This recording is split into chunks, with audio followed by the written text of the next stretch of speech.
vigilia della Pasqua, gli auguri di Luca Zaia ai Veneti, tante sfide da vincere dal percorso dell'autonomia a quello della Pedemontana fino alle Olimpiadi 2026 e lunedì a Ring, puntata speciale con il governatore. Corsa Casugana 2018, i due principali contendenti nella sfida commentano l'Election Day quasi estivo, un rischio di scarsa affluenza, dicono entrambi, soprattutto per il ballottaggio, e poi l'augurio di una campagna elettorale leale. Due auto in fiamme nella notte a Caselle di Altivo, le vigili del fuoco sul posto, non è escluso il dolo, indagini dei carabinieri. Legate e rapinate in casa a Fossalta, caccia ai tre banditi che hanno colpito la moglie di un noto imprenditore trevigiano, i carabinieri setacciano la villa, il sospetto di un basista che possa aver informato i malviventi. Gestione illecita di rifiuti pericolosi stoccati senza autorizzazione, due aziende nei guai dopo il blitz dei carabinieri del NOE. A causa della pioggia la via Crucis si è celebrata ieri sera non lungo la strada ma dentro il Duomo di Treviso, questo non ha intaccato però la partecipazione dei fedeli trevigiani. Continua il nostro viaggio tra gli oggetti della Grande Guerra, oggi scopriamo un singolare ordigno che conteneva messaggi, non colpiva i corpi ma le coscienze dei nemici. Telespettatori di Antena 3, buonasera, ben ritrovati all'edizione trevigiana dei nostri telegiornali. Alla vigilia della Pasqua, dunque, della festività della Pasqua, il governatore del Veneto Luca Zaia ha scelto le nostre telecamere per un augurio speciale ai veneti e ai trevigiani, in questo caso ricordando alcune sfide particolari dei prossimi mesi, proprio parlando della marca trevigiana, non solo la questione autonomia, ma anche la questione della Pedemontana. Allora, sentiamo le sue parole. Un saluto a tutti, anche quest'anno la primavera che ci porta ovviamente il sole, il bel tempo, ma anche ovviamente gli auguri di Pasqua e di Pasquetta. Abbiamo chiuso l'anno con molti auspici, con gli auguri di Natale e di Capodanno. È stato un bell'anno il 2017, come ricordiamo sempre, no? L'autonomia, quel famoso 22 ottobre 2017, il nostro referendum che ha scritto una pagina di storia.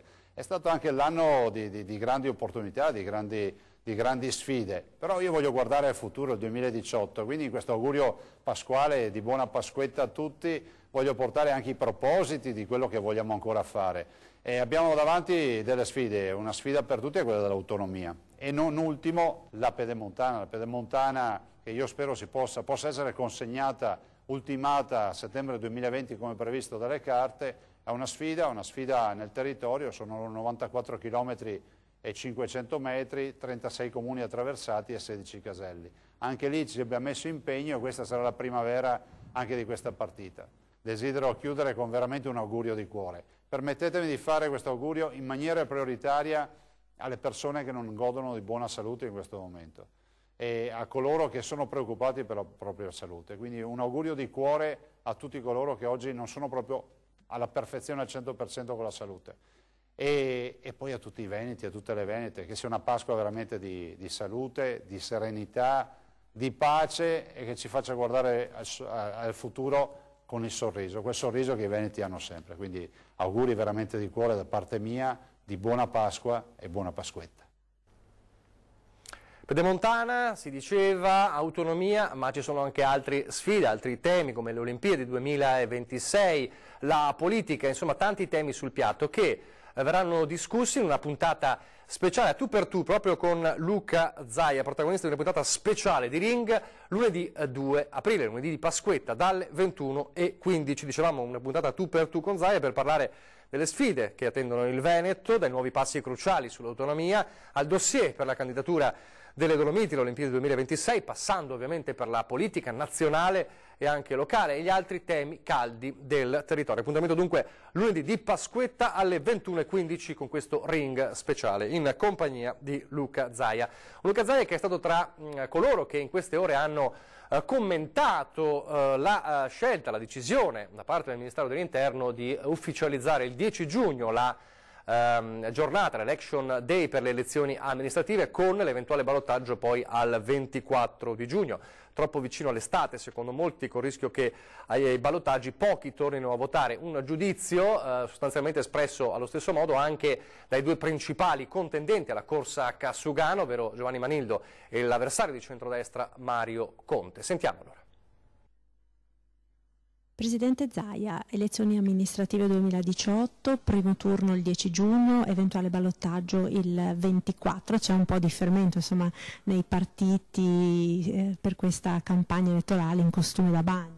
Beh, noi sempre pronti, però la verità è che non si vogliono incentivare i cittadini ad andare a votare, cioè dire di andare a fine giugno a votare vuol dire saper già che di fatto una buona percentuale magari non ci va. Anche il Presidente del Veneto critica la scelta del Ministro Minniti di stabilire per metà giugno il primo turno delle comunali.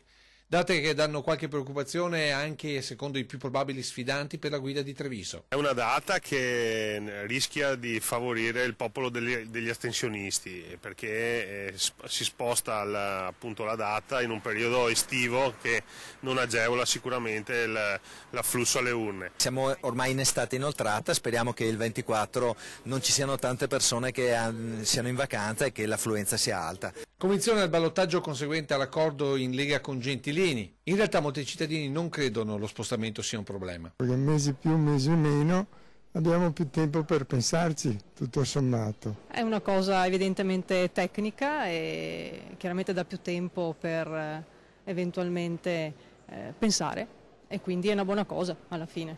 L'importante è poter votare. L'importante è avvisare secondo me le persone in tempo e fare la campagna elettorale in tempi giusti. Intanto si definiscono i temi della campagna elettorale con annesse prime punzecchiature. Lo slogan è "Siamo tutti trevigiani", che ha proprio vogliamo risvegliare questo senso di appartenenza della nostra città. Noi vogliamo che ogni cittadino che arrivi dalle periferie o del centro storico viva al meglio la sua Treviso. Ci siamo tutti allineati che vogliamo una città aperta, mi sembra, no?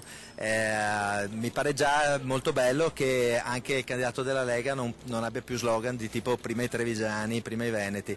Penso che questo sia un cambiamento culturale che si debba a noi, che abbiamo iniziato 5 anni fa, e penso che sia una notizia per la città di Treviso. Ma siamo a Pasqua. Il ramoscello d'ulivo è d'obbligo, almeno fino a martedì. A Mario Conte un grande abbraccio e un augurio che la campagna elettorale sia all'insegna dell'amore per la città. Auguro anche al sindaco Giovanni Manildo una felice Pasqua e soprattutto l'augurio che faccio a tutti quanti è quello che ci sia una campagna elettorale all'insegna della proposta e del confronto sano su una visione di città. E a proposito della campagna elettorale, come sapete le parole degli ultimi giorni di Giancarlo Gentilini a Radio 24, l'intervista a Radio 24 ha un po' scombussolato ovviamente soprattutto la Lega che parlando appunto dei gay, Gentilini diceva mai nella mia lista, e parole che hanno portato imbarazzo ed poi anche forti critiche nel carroccio, battute inaccettabili secondo Luca Zaia, non voglio più sentire parole così, e lo stesso Mario Conte dice nessuno sarà mai giudicato, le nostre liste sono aperte a tutte. Ne ha parlato ieri sera, stigmatizzato insomma questo episodio con l'intervista a Radio 24 anche Federico Canera, assessore regionale al turismo, esponente della Lega Nord, che era ospite di ieri sera di 20:10 con l'onorevole Nicola Pellicani del Partito Democratico. Sentiamo le sue parole. Diciamo che Gentilini quando gli metti un microfono davanti parte, ci resta. Devo dire però che per onestà intellettuale che Gentilini ha parlato a titolo personale, quindi le posizioni prese da Giancarlo, lui lo sa, non sono le posizioni né della coalizione ma neanche della stessa Lega, perché certe cose oggigiorno sono anacronistiche. Io credo che lui, come sempre, è sempre stato così Giancarlo, forse negli ultimi anni ancora di più, ma fa parte del suo carattere, ogni tanto magari butta le cose anche scherzando, non capendo però che i tempi magari sono cambiati e oggigiorno bisogna anche fare attenzione perché c'è anche un'evoluzione delle cose, ma credo che lui stesso se ne sia reso conto dopo aver capito il clamore che ha suscitato. Scusa se sono messaggi molto negativi che partono da una persona insomma, che ha svolto un ruolo di primo piano nella città di Treviso e che io mi ricordo che queste stesse cose le diceva quando era sindaco. Io credo che questo sia veramente un modo sbagliato di porsi davanti ai cittadini e agli elettori, di dare una figura caricaturale della politica, quasi folcloristica, quando invece non sia, credo, nemmeno l'interesse della Lega presentare persone del genere. Comunque queste sono scelte politiche e dopo giudicheranno gli elettori. Io credo che gli elettori sappiano bene qual è la posizione del centrodestra e qual è il pensiero del centrodestra e anche della stessa Lega, che in questi anni ha avuto un'evoluzione importante anche grazie a Salvini, e quindi penso che da questo punto di vista non ci siano dubbi. Quindi tutti gli esponenti nostri hanno chiaramente sottolineato il fatto che la presa di posizione di Gentilini è stata una posizione tutto personale e secondo me, ripeto, forse un po' anche scappata di mano. Apriamo adesso la pagina della cronaca e torniamo a parlare ovviamente del caso del Solighetto, di quell'ordigno che ha fatto esplodere, è stato esploso davanti al centro ottico Lemocò di via Brandolini a Solighetto la notte tra giovedì e venerdì scorso. È ancora senza entità l'autore dell'attacco incendiario. A compierlo, secondo quanto si apprende dalle immagini della videosorveglianza, un uomo di bassa statura, incappucciato ma a volto scoperto. Sarebbe lui che lancia la bombola di gas contro il negozio. Continua il lavoro di investigazione da parte dei carabinieri, che stanno analizzando non solo le immagini ma anche alcuni reperti raccolti sul luogo dell'esplosione. Un fatto che, come abbiamo anche raccontato ieri, impensierisce la comunità di Pieve, con il sindaco Soldan che sottolinea come non si siano mai registrati episodi di questo genere. Ho avuto modo di sentire i carabinieri, racconta il sindaco, e ho fiducia che in breve tempo possano rintracciare il colpevole. Sembra un gesto legato a questioni con il negozio, anche se il titolare ha detto non ci sono mai state minacce. Non di certo, dice il sindaco, a questioni più ampie, ma su questo le forze dell'ordine sapranno decidere in breve tempo. Intanto la Marca viene scossa da un altro episodio inquietante, con 2 auto bruciate a Caselle dal Tivole. Un rumore a squarciare il silenzio della notte e poi le fiamme che in breve hanno divorato 2 auto parcheggiate davanti all'abitazione dei proprietari. Il rogo la scorsa notte in via Canova, Caselle dal Tivole. I primi ad accorgersi dell'incendio e a chiamare i pompieri sono stati proprio i proprietari delle vetture. Le fiamme dalla Fiat 500, a causa del vento che ha spinto le faville, si sono rapidamente propagate alla Nissan Micra, la seconda auto della famiglia parcheggiata accanto. I vigili del fuoco di Castelfranco, intervenuti subito sul posto, hanno lavorato sino alle prime ore del mattino per domare l'incendio. Sul posto anche i carabinieri della compagnia di Castelfranco, che stanno ora indagando per accertare le cause del rogo. Non è esclusa l'ipotesi del dolo, anche se i proprietari, una normalissima famiglia, il marito da poco in pensione e la moglie impiegata, non sembrano essere certo i bersagli di un'eventuale minaccia.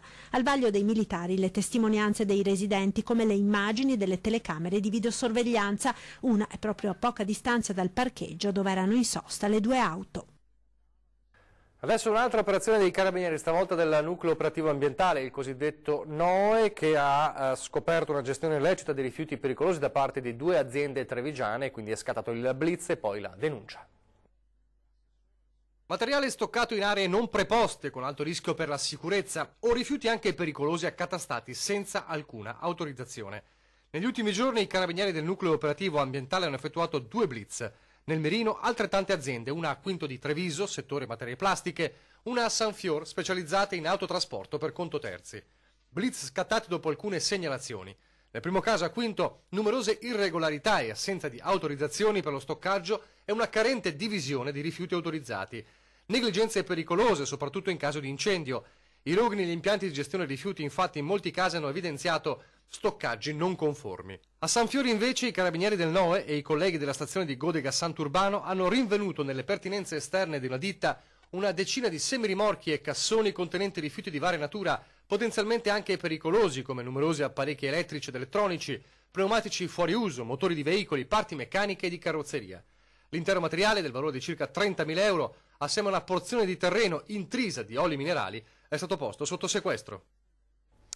Adesso un'altra indagine, quella più complessa, sull'assalto alla villa di Fossalta di Piave, la villa dell'imprenditore trevigiano Giuseppe Mestre. Come se abbiamo raccontato ieri, presa di mira la moglie dell'imprenditore, Rosanna, legata, picchiata, appunto imbavagliata per compiere questa violenta rapina.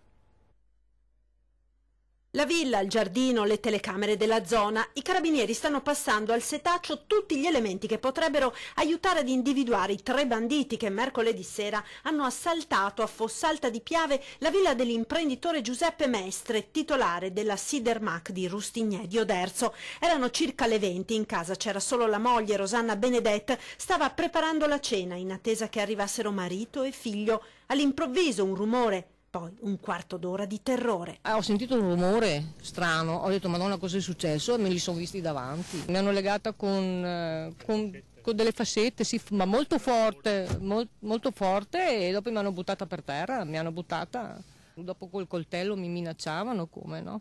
Cosa le dicevano? Ma stai zitta, non parlare, e stai ferma perché sennò ti picchiamo.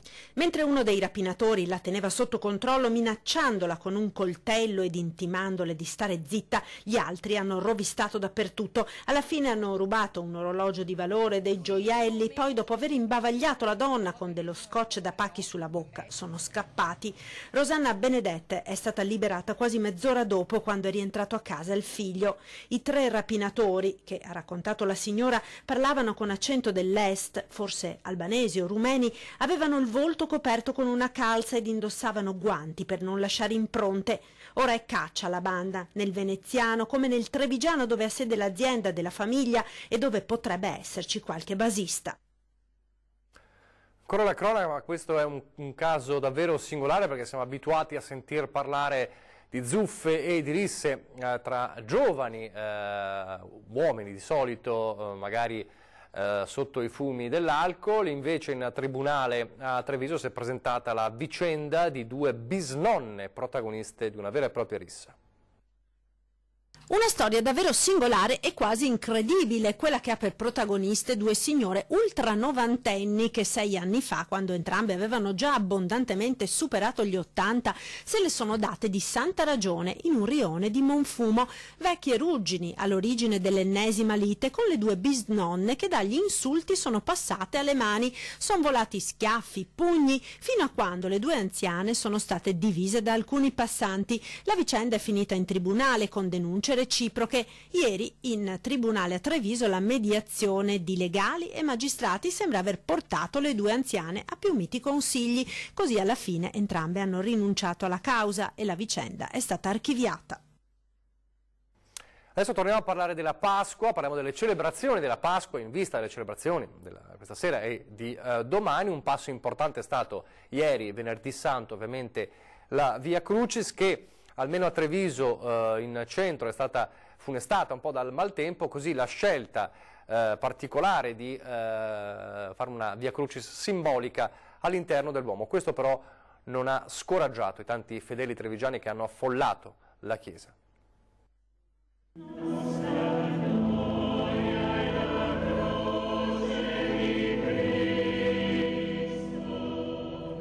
Il venerdì santo è sicuramente il giorno più intenso e sentito dai cattolici, a partire dalla Via Crucis, che per colpa della pioggia quest'anno è stata annullata in molte parrocchie della Marca, come a Treviso, dove il sacro evento è stato celebrato dall'arcivescovo Agostino Gardin, vescovo di Treviso, all'interno del Duomo.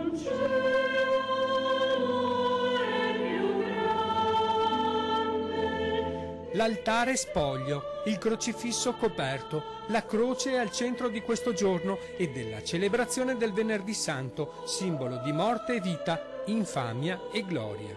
La Chiesa, con l'adorazione della croce, commemora la sua origine al fianco del Signore, che sulla croce è morto per la salvezza di tutto il mondo. Riconoscendola il segno supremo dell'amore, strumento grazie al quale la nostra vita viene strappata dal male e viene avvolta dal perdono di Dio.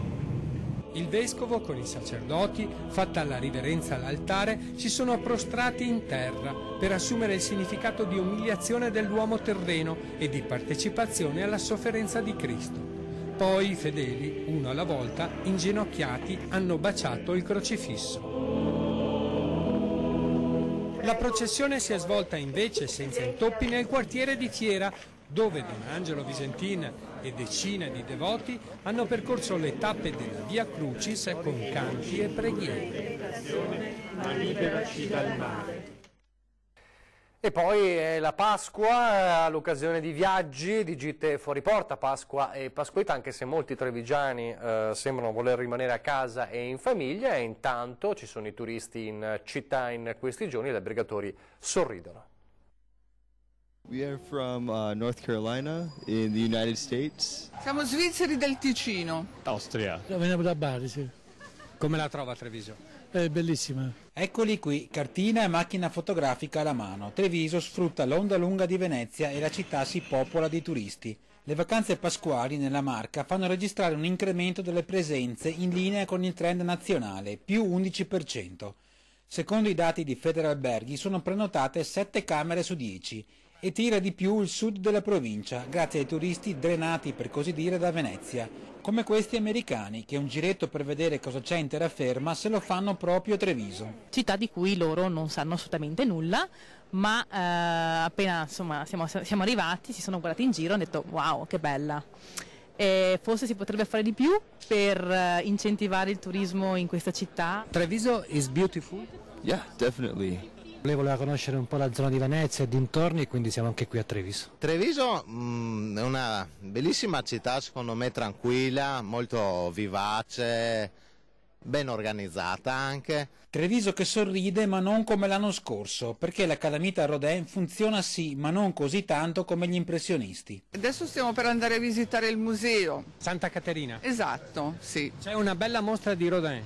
Abbiamo visto, sì. Giusto il weekend, insomma. Fino a lunedì ripartiamo. Se i turisti si muovono, i trevigiani preferiscono stare a casa, scegliendo per Pasqua e Pasquetta il pranzo in famiglia o la scampagnata fuori porta. Di questi tempi si sta meglio a casa. A casa. Siamo qui in città. A Pasqua in casa e basta. Casa tranquillo. A casa, in famiglia, con le mie sorelle, e così, mangiando in un bar ristorante. Ci avete chiamato da Carbonera per un problema con Lo Dico d'Antenna, ma lo vediamo subito dopo la pubblicità, assieme poi al nostro viaggio nella Grande Guerra.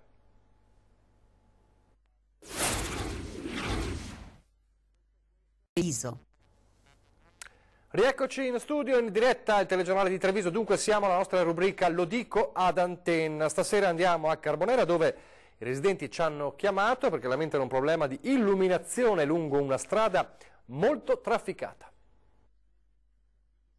Un mese e mezzo fa una macchina è andata fuori strada investendo il palo della luce e da allora siamo senza illuminazione. Da un mese e mezzo, da questo lampione in poi verso Pezzan, siamo al buio. Questa strada è pericolosa e stretta e quindi ci sono tanto traffico. La strada in questione si trova a Vascondi Carbonera. Il signor Stefano Favero, residente qui, racconta come via Armando Diaz sia letteralmente divisa a metà. Una parte normalmente illuminata, l'altra invece più buia dopo l'incidente stradale e l'abbattimento del palo sinistro, al quale ne sono seguiti purtroppo altri. 4 incidenti in un giro di una settimana. Ma, spiega il signor Favero, lungo questa strada c'è un generale problema di illuminazione all'alba e alla sera. Questa parte di strada, l'illuminazione accende le luci 45 minuti più tardi, quindi siamo al buio, e anche la mattina spengono 45 minuti prima, quindi ulteriormente al buio.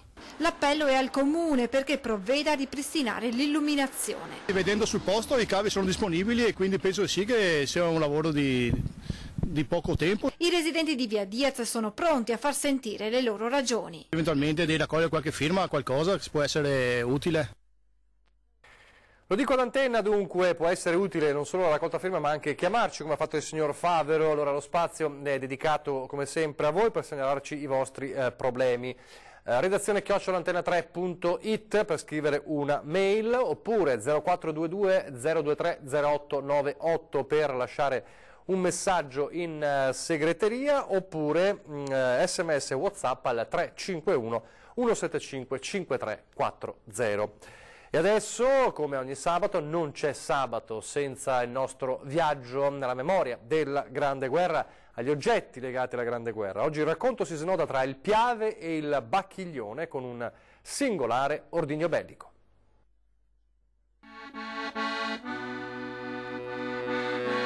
io e il mio amico qua abbiamo trovato questo qua dentro il Piave pensando che fosse una bomba. Vedendola volevo anche ributtarla dentro, però ho chiamato un ragazzo e mi ha detto no, non è una bomba, dovrebbe essere dei volantini, ci dovrebbe essere dentro. A un secolo di distanza il Piave non cessa di restituire le testimonianze della Grande Guerra. E l'ha fatto qualche mese fa con questi scritti, segni della propaganda che ha imperversato nei mesi terribili dopo Caporetto.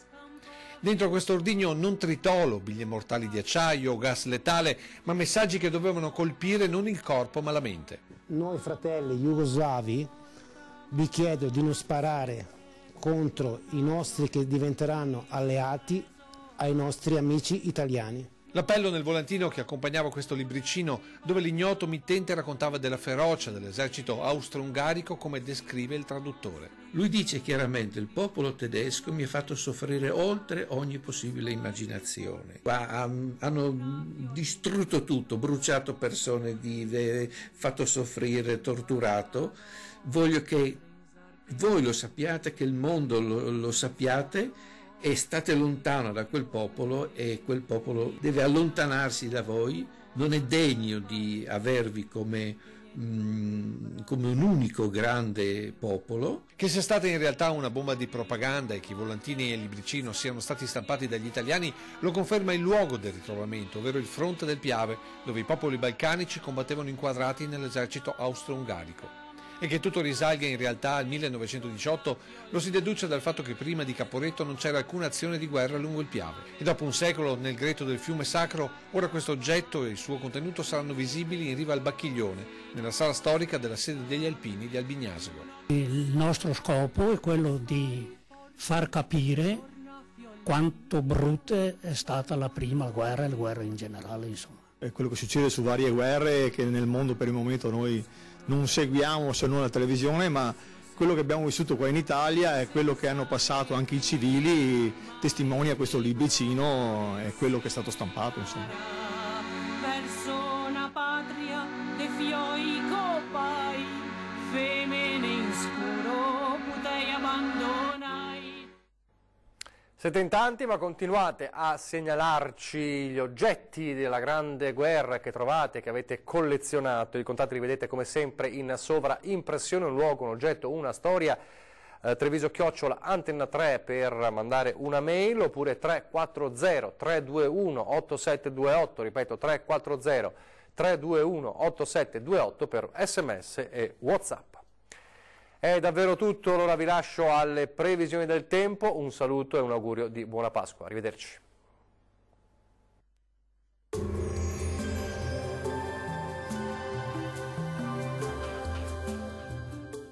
Tonus è il miglior negozio di calzature moda comoda. Qui troverete il più vasto assortimento di calzature Fratelli Tomasi. Eleganza e comodità, perché camminare è vivere.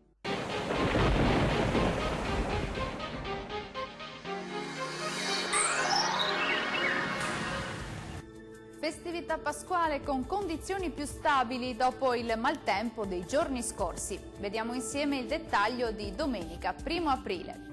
Sul Veneto torna il bel tempo, non sono infatti previsti fenomeni degni di nota. Ampio soleggiamento su tutti i settori, con il cielo che sarà sereno o al massimo poco nuvoloso.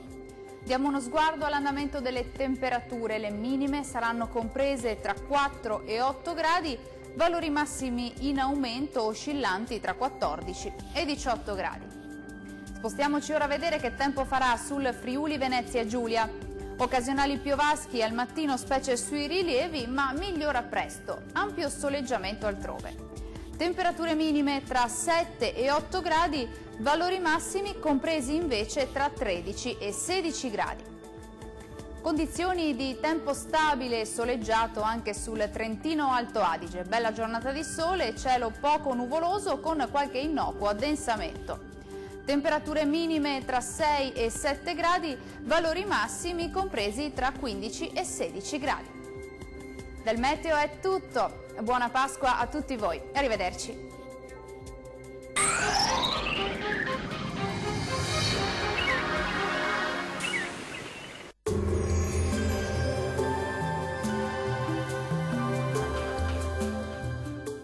Tonus è il miglior negozio di calzature moda comoda. Qui troverete il più vasto assortimento di calzature Fratelli Tomasi. Eleganza e comodità, perché camminare è vivere.